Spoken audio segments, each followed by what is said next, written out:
இந்த நிகழ்வுக்கு தலைமை வகிக்கின்ற எங்களுடைய அன்புக்கும் மதிப்புக்கும் உரிய இந்த மண்ணின் அன்புக்குரியவர் சண்முகமன் அவர்களே, இந்த நிகழ்விலே கலந்து கொண்டு சிறப்புரையாற்றி அமர்ந்திருக்கின்ற மட்டக்களப்பு மாவட்டத்தினுடைய நாடாளுமன்ற உறுப்பினர் அன்புக்கும் மதிப்புக்கும் உரிய அண்ணன் அரியநேந்திரன் அவர்களே, இந்த மண்ணிலே வருகை வந்து நேற்றும் இன்றைய தினமும் எங்களோடு இருந்து இந்த மண்ணிலே உரையாற்றி தன்னுடைய அமர்ந்திருக்கின்ற எங்கள் அன்புக்கும் மதிப்புக்கும் உரிய சகோதரன் மட்டக்களப்பு மாவட்ட நாடாளுமன்ற உறுப்பினர் சிவத்தம்பி யோகேஸ்வரன் அவர்களே, நாங்கள் இந்த வடக்கு மாகாண சபை தேர்தலில் நிறுத்தியிருக்கின்ற கிளிநொச்சி மாவட்டத்தினுடைய கல்விமான்கள் மதிப்புக்குரிய இலக்கம் 1 போட்டியிடுகின்ற அரியரட்னம் சார் அவர்களே, இலக்கம் 5 போட்டியிடுகின்ற குருராஜா சார் அவர்களே, இலக்கம் 2 போட்டியிடுகின்ற எங்களுடைய பசுவிப்புள்ளி ஐயா அவர்களே, இந்த நிகழ்வுக்கு வருகிறது உரையாற்றி அமர்ந்திருக்கின்ற கரைச்சி பிரதேச சபையினுடைய கௌரவ தலைவர் அண்ணன் நாவை போராஜா அவர்களே, இங்கு வருகிறது உரையாற்றி அமர்ந்திருக்கின்ற ஆசிரியரும் கரைச்சி பிரதேச சபையினுடைய கௌரவ உறுப்பினருமான தம்பி தயாவரன் அவர்களே, இங்கு இந்த மண்ணை சேர்ந்து இந்த மண்ணோடு வாழ்ந்து இந்த மண்ணிலே பல பணிகளை ஆற்றி பல ஆண்டுகளாக இந்த மண்ணிலே உழைத்துக் கொண்டிருக்கின்ற எங்கள் கரைச்சி பிரதேச சபையினுடைய கௌரவ உறுப்பினர், இந்த நிகழ்வுக்கு மிக முக்கியமானவர் அண்ணன் சுப்பையா அவர்களே, மற்றும் இங்கு வருகை தந்திருக்கின்ற எங்கள் கரைச்சி பிரதேச சபையினுடைய கௌரவ உறுப்பினர்கள் தம்பி யோசன் அவர்களே, தம்பி சுவிஸ்கன் அவர்களே, ஆசிரியர் சுகந்தன் அவர்களே, என்னுடைய பள்ளிக்கால நண்பர் கௌரவ உறுப்பினர் சேதுபதி அவர்களே, மற்றும் இங்கு வருகை தந்திருக்கின்ற என்னுடைய கட்சியின் சக உறுப்பினர்களே, மாற்று வலுவடியோர் சங்கத்தினுடைய தலைவர் தம்பி சிவமாறன் அவர்களே, இந்த கோணாவில் யூனியன்குளம் காந்தி கிராமங்களைச் சேர்ந்த என் அன்புக்கும் மதிப்புக்கும் உரிய உறவுகளே,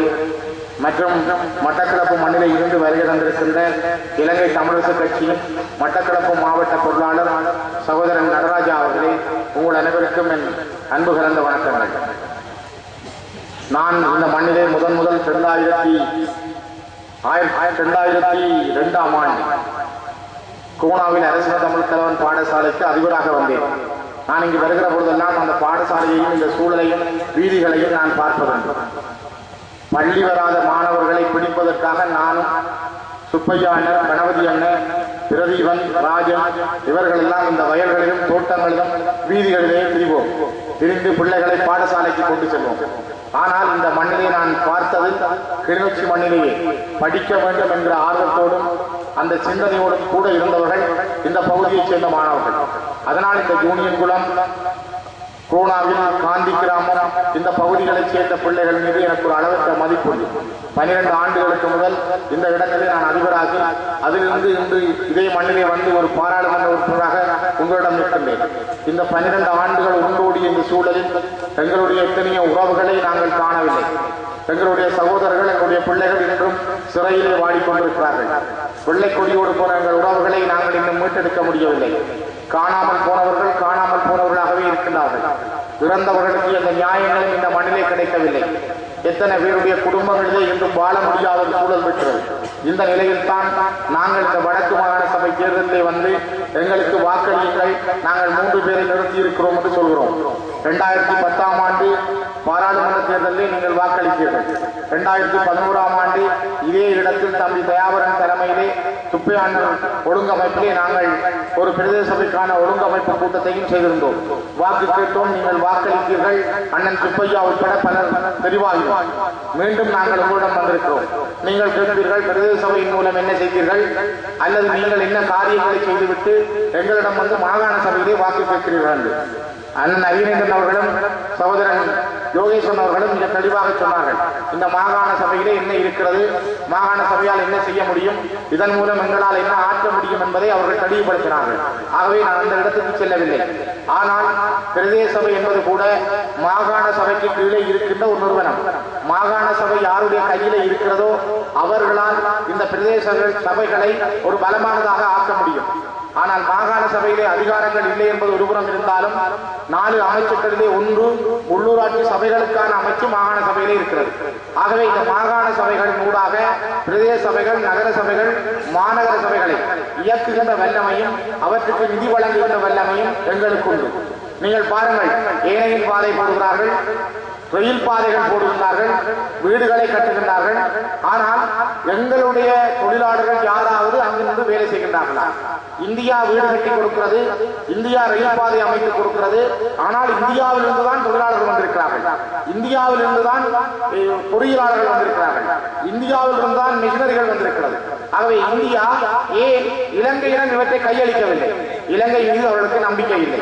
அதனால் அவர்கள் மிக தெளிவாக தங்களுடையவர்களை வைத்து அந்த வேலையை செய்கின்றார்கள். நீங்கள் சீனாவை பாருங்கள். சீனா பல பாதைகளை போட்டுக் கொடுக்கிறது, பல இடங்களில் வீதிகளை திருத்தி கொடுக்கிறது, பல இடங்களில் பல முதலீடுகளை செய்கிறது. ஆனால் தன்னுடைய சீன நாட்டு பிரஜைகளை வைத்துத்தான் அதை செய்கின்றார்கள். இலங்கையிடம் ஒரு காசை கொடுக்கவில்லை. அவர்கள் 140 மில்லியன் என ஒரு வேலையை சொல்லுவார்கள். ஆனால் 70 மில்லியன் உடனடியாகவே அவருடைய நாட்டுக்கு திரும்பி செல்கிறது. 20 மில்லியன் இங்கு இருக்கிறவர்களுக்கு கப்பமாக செல்லுகிறது. 50 மில்லியனுக்கு தான் அவர்கள் அந்த வேலையை செய்து முடிக்கின்றார்கள். ஆகவே எங்களுடைய வளங்கள் எல்லாம் மெல்ல மெல்ல மெல்ல சுருக்கப்படுகிறது. நாங்கள் மெல்ல மெல்ல உறிஞ்சிக் கொண்டிருக்கிறார்கள் எங்களுடைய இனத்தை. நாங்கள் ஒரு கரையான் அடிப்பது போல, ஒரு புத்தகம் முழுசாக இருக்கும் பொழுதே அந்த புத்தகத்துக்குள்ளால் கரையான் அடித்து அந்த ஒற்றைகள் எல்லாம் சாப்பிடுவது போல எங்களுடைய வேர்கள், வேரடி மண்கள் எல்லாம் புடுங்கப்படுகின்றன. இந்த நிலையிலிருந்து நாங்கள் மாற வேண்டுமானால் எங்களுக்கு ஒரு ஆட்சி முறை வேண்டும். அது எங்களுடைய வடக்கு கிழக்கு இணைந்த மரபு வழியான சரித்திரபூர்வமான தாயக மண்ணில் எங்களை நாங்களே ஆளுகின்ற, எங்களுடைய சுயநிர்ணய உரிமை அங்கீகரிக்கப்பட்ட, எங்களுடைய தமிழ் தேசியம் ஏற்றுக்கொள்ளப்பட்ட வகையில் அந்த தீர்வு கிடைக்க வேண்டும். எங்களுடைய காலத்தில் அந்த தீர்வு கிடைக்கும் என்று நாங்கள் உங்களுக்கு போய் சொல்லவில்லை. 70 ஆண்டுகள் நாங்கள் போராடி இருக்கிறோம். 70 ஆண்டுகளாக அந்த விடுதலை பற்றி நாங்கள் பேசுகின்றோம். இன்று இந்த ஆலமரத்திற்கு நாங்கள் குந்தி இருக்கிறோம் என்றால் 76ஆம் ஆண்டிலும் 83ஆம் ஆண்டிலும் சிங்கள பேரினவாதிகள் எங்கள் மீது நடத்திய தாக்குதல் காரணமாகத்தான் நாங்கள் இந்த கோணாவில் என்கிற கிராமத்தை உருவாக்கினோம். அண்ணன் சுப்பையா அவர்கள் கூட, அண்ணன் சண்முகம் கூட அகில இலங்கை தொழிலாளர் காங்கிரசினுடைய அங்கத்தவர்களாக இருந்தவர்கள். இந்த மண்ணிலே வந்து கூட அதனை அவர்கள் தொடர்ந்தவர்கள். ஆனால் இந்த மண்ணுக்கு அவர்கள் சொந்தக்காரர்கள். கிளிநொச்சி மண்ணினுடைய இன்றைய பிரஜைகள் அவர்கள். அவருடைய குழந்தைகள் இந்த மண்ணில் பிறந்து விழுந்தவர்கள். ஆகவே நாங்கள் அங்கிருந்து அடித்து துரத்தப்பட்டதால், சிங்களவர்களால் நாங்கள் வஞ்சிக்கப்பட்டதால், நாங்கள் பழி தீர்க்கப்பட்டதால் தான் இந்த மண்ணிலே நாங்கள் வாழ வேண்டிய தேவை ஏற்பட்டது. ஆகவே நாங்கள் என்ன காரணங்களுக்காக இந்த மண்ணிலே குடியேறணுமோ, நாங்கள் என்ன காரணங்களுக்காக இந்த மண்ணிலே இருக்கிறோமோ, நாங்கள் இதையும் இழக்கலாமா? இந்த போராட்டத்தில் எத்தனை ஆயிரம் பேரை எங்கள் குழந்தைகளை கொடுத்தோம், எத்தனை பேரை நாங்கள் இழந்திருக்கிறோம், எத்தனை பிள்ளைகளுக்கு நாங்கள் இந்த கனகபுரம் துயிலும் இல்லத்திலே எங்கள் கைகளால் மண்ணள்ளி போட்டிருக்கிறோம். இன்றும் எங்களுடைய வீடுகளில் எத்தனை பேரை இடுப்புக்கு இயங்காதவர் என்று சொல்லி நாங்கள் பார்த்துக் கொண்டிருக்கிறோம். இவ்வளவையும் கடந்து இந்த மண்ணிலே தான் இந்த மண் சேர்ந்தவன் என்று சொல்லி ஒரு பல்கலைக்கழகத்திலே படித்த விடுதலை புலிகள் வழங்கிய காசில், விடுதலை புலிகள் தாங்கள் நடத்திய விடுதியிலே வைத்து படிப்பித்த, விடுதலை புலிகளுடைய முழு உதவியோடு படித்த பிரகநாதன் என்பவர் இந்த மண்ணிலே வந்து உலாவுகிறார். நாங்கள் பட்ட மரத்துக்கு தண்ணி ஊற்றி என்ன செய்வது? நாங்கள் இருக்கிற மரத்துக்கு தண்ணி ஊற்றி வளர்ப்போம், இனியொரு மரத்தை நாங்கள் வளர்க்க முடியாது என்றெல்லாம் அந்த விடுதலை புலியோடு உப்புலே வளர்ந்த பிரகநாதன் பெரிய தத்துவம் பேசிக் கொண்டிருக்கிறார். அன்பானவர்களை, மிக தெளிவாக நீங்கள் உணர வேண்டும். யார் இந்த பிரகநாதன்? இவரை யார் வளர்த்தார்கள்? இவர் யாருடைய மைந்தன்? இவருடைய அம்மா அப்பா இவரை பெற்றிருக்கலாம். ஆனால் இவரை வளர்த்தவர்கள் விடுதலை புலிகள். விடுதலை புலிய காசிலே வளர்ந்தவர், அவருடைய பணத்திலே வளர்ந்த ஒருவர். அவர் சொல்லுகிறார், அது பட்ட மரம் விடுதலை புலிகள், அவர்களை பற்றி நாங்கள் பேச வேண்டாமா? அவர் சொல்லுகிறார், இருக்கிற மரம் இபிடிபி, அதனால் அவர் வெளியிருக்கிறார். ஆகவே நாங்கள் ஒன்றை புரிந்து கொள்ள வேண்டும். தன் தாயை மறந்தவன், தன் நிலத்தை மறந்தவன், தனக்கு உணவூட்டியவனை மறந்தவன், தன் வாழ்நிலத்தை மறந்தவன் எந்த நாளும் உருப்பட்டதாக வரலாறு இல்லை. அது எந்த இடத்திலும் வரலாறு அவனை வாழ விடாது. ஆகவே அவன் வாழ முடியாதவனாகவே தாவான். நீங்கள் ஒன்றை தெளிவாக புரிந்து கொள்ள வேண்டும். இப்படியான ஏமாற்றுக்காரர்கள் எப்பொழுதும் உங்கள் முன் வருவார்கள். என்னுடைய சில நண்பர்கள் இந்த மண்ணில் இருக்கின்றார்கள், சிலர் இந்த திசை மாறி இருக்கின்றார்கள். பிரகநாதன் போன்ற சில புதுரிமைகளுக்காக, இந்த இனத்தை அழிக்கின்ற துரோகிகளுக்காக அவர்கள் சிலர் ஏதோ கருத்து மாறி இருக்கின்றார்கள். அவர்களுக்கு நீங்கள் தெளிவுபடுத்துங்கள், தெளிவாக சொல்லுங்கள். நாங்கள் தோற்று போன இனம் அல்ல, நாங்கள் தோற்கடிக்கப்பட்டவர்கள் அல்ல, நாங்கள் ஒரு பலமான இனம். 2009ஆம் ஆண்டு விடுதலை புலிகளுடைய ஆயுத போராட்டம், அது எங்களுக்காக நடத்தப்பட்ட போராட்டம். எங்களுடைய போராட்டம் 2009 மே 19 மௌனிக்கப்பட்டிருக்கிறது. ஆனால் நாங்கள் அரசியல் ரீதியாக சர்வதேச அரங்கிலே ஒரு பலமான சக்தியாக நாங்கள் மாறி இருக்கிறோம். இன்று எங்களுக்காக அமெரிக்கா பேசுகிறது, எங்களுக்காக இந்தியா பேசுகிறது, எங்களுக்காக உலகத்திலே இருக்கிற கனடா பேசுகிறது. காமன்வெல்த் மாநாட்டிலே நான் வரமாட்டேன் என்கிறது பிரித்தானியா, காமன்வெல்த் மாநாட்டுக்கு நான் வர முடியாது என்கிறது கனடா. அமெரிக்கா சொல்கிறது தடை செய்யுங்கள். உலகம் எல்லாம் வாழுகிற தமிழர்கள் அந்த மாநாட்டுக்கு கொண்டிருக்கின்றார்கள். ஆகவே ஒன்றை நீங்கள் தெளிவாக புரிந்து கொள்ள வேண்டும். இந்த வடக்கு மாகாண சபை தேர்தல் என்பது வெறுமனே பதவிகளை பிடிப்பதற்கான தேர்தல் அல்ல. இந்த தேர்தல் எங்கள் இனம் பற்றிய, எங்கள் இனத்தின் ஓர்மை பற்றிய, எங்கள் இனத்தின் வாழ்வு பற்றிய செய்தியை சர்வதேசத்தின் கவனத்துக்கு கொண்டு செல்லுகின்ற ஒரு தேர்தல் என்பதை நீங்கள் கருத்திலே கொள்ள வேண்டும். இது வெறுமனே கதிரைகளை அலங்கரிப்பதில்லை. பசுவதி பிள்ளையா சொல்லுவார், நான் இந்த கதிரைக்காக வந்தவன் அல்ல, நான் சொல்லுகிறேன், நான் இதை விட்டறிந்து விட்டு விடுவேன் என்று. உண்மையிலேயே அவர் என்னை கேட்டவர், நான் அவரை கேட்டேன், நீங்கள் இந்த தேர்தலில் இறங்குங்கள் என்று சொன்ன பொழுது அவர் சொன்னார், எனக்கு தேர்தல் அனுபவம் இல்லை, எனக்கு விருப்பம் இல்லை. பிறகு என்னிடம் கேட்டார், வேடன் வந்தால் நீங்கள் வேடனிடம் நான் அதை மாற்றி கொடுக்கலாமா என்று கூட என்னிடம் கேட்டார். அப்படியான ஒரு பதவி மோகத்தோடு அவருக்கு வரவில்லை. அப்படியான மனிதனைத்தான் நாங்கள் இறக்கி இருக்கிறோம். குருராஜா சொல்லம் நாங்கள் சென்று கேட்டோம். அவர் சொன்னார், 2 வருடங்கள் தொடர்ந்து கேட்டேன். அவர் 2 வருடங்கள் சொன்னார், என்னை அரசியலுக்கு எடுக்காதீர்கள், நான் அரசியல்வாதி அல்ல, எனக்கு அரசியல் தெரியாது. அவரை பேசி பேசி இன்னும் பலரை அனுப்பி அனுப்பி அவரை கொண்டு வந்து நிறுத்தினோம். அரியரட்டம் தன்னுடைய வீட்டுக்கு நான் பல தடவை சென்றிருக்கிறேன். இறுதியாக அவருடைய மனைவி என்னுடைய ஆசையை அவரிடம் சொன்னேன், நீங்கள் அவருக்கு சொல்லுங்கள், இந்த தேர்தலில் இறங்காவிட்டால் நடக்கிற விபரீதங்களுக்கு அவர் தான் முகம் கொடுக்க வேண்டுமா. அப்படி கூட நான் அவரிடம் பேசியிருந்தேன். ஆகவே நாங்கள் அரசியலில் இருந்தவர்களை இறக்கவில்லை, அல்லது நாங்கள் அரசியலுக்காக பதவிக்காக வருகின்றவர்களை இறக்கவில்லை. மிக தெளிவாக பாருங்கள், குருராயா சார் இன்னொரு முறை பதவி கேட்கின்ற மனிதன் அல்ல, அரியரட்டம் சார் இன்னொரு தடவை பதவி கேட்கின்ற மனிதன் அல்ல, பசுவதி பிள்ளையா இன்னொரு முறை பதவி கேட்கின்ற மனிதன் அல்ல. எங்களை அடையாளப்படுத்த, எங்கள் இனத்தின் இருப்பை நாங்கள் தக்க வைக்க, இந்த மண்ணிலே நாங்கள் சரியான நீதியான ஒரு நியாயமான அரசியலை செய்ய, எங்கள் மக்களுக்கான அபிலாசைகளை நாங்கள் அடைவதற்கு இவர்களை கருவியாக அவர்கள் இறக்கப்பட்டிருக்கிறார்கள். இவர்கள் கருவிகளை தவிர இவர்கள் பதவிகளுக்காக வந்த மோகர்கள் அல்ல. நீங்கள் தெளிவாக புரிந்து கொள்ள வேண்டும். 81 வயசிலும் இங்கு பலர் தெரிந்தார்கள். தங்களை தெரியுங்கள், நாங்கள் ஒற்றுமை பலப்படுத்த போகிறோம். நான் சிவரிலே பார்த்தேன், அவருடைய துண்டு பிரசனங்கள் ஒட்டி இருக்கிறது. நான் எத்தனையோ விஷயங்களை கண்டவன், நான் எவ்வளவோ செய்தவன், எனக்கு நீங்கள் வாக்களியுங்கள் என்று ஒட்டி இருக்கிறார்கள். விடுதலை புலிகள் போராடுகின்ற காலத்தில் சர்வதேச சமூகத்துக்கு எத்தனை பேர் கடிதம் எழுதினார்கள். விடுதலை புலிகளை தடை செய்யுங்கள் என்று எழுதினார்கள். ஐக்கிய நாடுகள் சபைக்கு கடிதம் எழுதினார்கள். இன்று விடுதலை புலிகளை சொல்லி வாக்கு கேட்டு இவர்கள் வந்திருக்கிறார்கள். ஆகவே மிக தெளிவாக இருங்கள், நாங்கள் விடுதலை புலிகளுடைய வழியிலே வந்தவர்கள் என்றோ அல்லது விடுதலை புலி ஆயுத போராட்டத்தை ஆதரித்து நின்றவர்களோ அல்ல. அந்த காலங்களில் நாங்கள் அதை ஏற்றுக்கொண்டோம். நாங்கள் அந்த போராட்டம் நடக்கிற பொழுது அந்த சூழலிலே நாங்கள் வாழ்ந்தவர். நாங்கள் அந்த நிலையிலே அதை ஏற்றுக்கொண்டு வாழ்ந்திருந்தோம். இப்பொழுது ஆயுதங்கள் மௌனிக்கப்பட்டிருக்கிறது. ஆகவே துப்பாக்கிகள் பற்றி நாங்கள் சிந்திக்கவில்லை. நாளை இருக்கிற குழந்தைகள் துப்பாக்கி தூக்கக்கூடாது என்பதற்காகத்தான் நாங்கள் ஒரு நியாயமான கௌரவமான அரசியல் தீர்வு எங்களுக்கு வைக்கப்பட வேண்டும் என்பதை நாங்கள் முன்வைக்கிறோம். அது இன்று நடக்காவிட்டாலும் நாளை நடக்கலாம், நாளை மறுதினம் நடக்கலாம். என்னுடைய காலத்திலோ அரியநேந்திரனுடைய காலத்திலோ அல்லது யோகேசனுடைய காலத்திலோ இது கிடைக்கவில்லை, கிடைக்கும் என்று நாங்கள் சொல்லவில்லை. ஆனால் எங்களுடைய கொள்கை, எங்களுடைய லட்சியம், எங்களுடைய கனவு வெப்பம் தாழாமல் அடுத்த சந்ததியிடம் கையளிக்கப்பட வேண்டும். அந்த சந்ததியிடம் அது கொண்டு செல்லப்பட வேண்டும். அதற்காக நாங்கள் தொடர்ந்து போராடுவோம். நாங்கள் பதவிகளுக்காக வந்தவர்கள் அல்ல. அதை மிக தெளிவாக நாங்கள் உங்களுக்கு சொல்லி வைக்கின்றோம். ஆனால் இதில் இருக்கின்ற சில காரியங்களை, மாகாண சபையில் இருக்கின்ற சில விடயங்களை நடைமுறைப்படுத்த நாங்கள் முயற்சிப்போம். தவறினால் மாகாண சபையை நாங்கள் தூக்கி எறிந்துவிட்டு எங்கள் இன விடுதலைக்காக நாங்கள் உலகம் விரும்புகிற ஜனநாயக விழுமியங்களை பின்பற்றி உலகம் விரும்புகிற ஜனநாயக வழிகளில் அகிம்சை ரீதியாக நாங்கள் தொடர்ந்து போராட தயாராக இருக்கிறோம். அந்த உலகம் அதை ஏற்றுக்கொள்ளாத பட்சத்தில் நாங்கள் தொடர்ந்து போராடுவோம். போராடி எங்கள் இனத்துக்கான விடுதலையை பெறுவோம். அது எங்களுக்கான காலம் என்பதையும் இந்த இடத்தில் நாங்கள் மிக தெளிவாக சொல்லி வைக்க விரும்புகிறோம். ஆகவே அன்பானவர்களே, நாங்கள் எங்களுடைய பிள்ளைகள் பற்றி பேசுகிற பொழுதுதான் அவர்களை சிறையில் இருந்து கொஞ்சம் கொஞ்சம் விடுகிறார்கள். வெத்தலையோடு வீடுகளுக்கு வருகிறவரிடம் கேளுங்கள், உன்னால் என்னுடைய பிள்ளையை விடுதலை செய்ய முடியாதா? ஆயிரக்கணக்கானவர்கள் இந்த சிறையிலே இருக்கிறார்கள். காணாமல் போன என் பிள்ளைக்கு பதிலை சொல்லு. எத்தனை தாய்மார் நவநீதம் பிள்ளை வருகிற பொழுது காலிலே மண்டியிட்டு அழுகிறார்கள், கதறி அழுகிறார்கள். அவர்களை கூட அந்த நவநீதம் பிள்ளை கட்டி அணைத்து முத்தமிட்டு சென்றிருக்கிறார். ஆகவே ஒன்றை நாங்கள் புரிந்து கொள்ள வேண்டும். மிக மிக ஒரு நெருக்கடியான காலம். எங்கள் குடும்பங்கள் வேதனையோடும் துன்பத்தோடும் வாழ்கிறது. இறந்தவர்கள் மீது அரசியல் செய்ய நாங்கள் தயாரில்லை. நாங்கள் அப்படி கேட்கவில்லை. நாங்கள் மாவீரர் பெயரை சொல்லி வாக்கு தாருங்கள் என்று கேட்கவில்லை. நாங்கள் கேட்கிறோம், எங்களுடைய காணாமல் போனவர்களுக்கு பதில் என்ன? வெள்ளை கொடியோடு போனவர்களுக்கு இந்த அரசாங்கத்தின் பதில் என்ன? ஒரு இறமையுள்ள அரசாங்கம் அரசாங்கம், ஜனநாயக அரசாங்கம். நீ என்ன பதில் சொல்கிறாய்? இவர்களுக்கு என்ன பதில் நீ தருகிறாய்? மாகாண சபை வந்தால் முதலிலே நாங்கள் கேட்கப் போவது, சிறையிலே இருக்கிற எங்கள் இளைஞரை யுவதிகளை விடுதலை செய். எத்தனை குழந்தைகள் கேட்கிறார்கள், அம்மா என்னுடைய அப்பா எப்பே வருவார், அப்பாவை நான் பார்க்க போக என்னிடம் பணமில்லை என்று எத்தனை தாய்மார்கள் என்னிடம் வருகிறார்கள். வடக்கு கிழக்கிலே 90,000 பதிவு செய்யப்பட்ட விதவைகள் இருக்கிறார்கள். ஆகவே இவர்களுக்கெல்லாம் நாங்கள் என்ன பதில் சொல்லலாம்? நீங்கள் ஒன்றை தெளிவாக எல்லாருக்கும் சொல்லுங்கள்.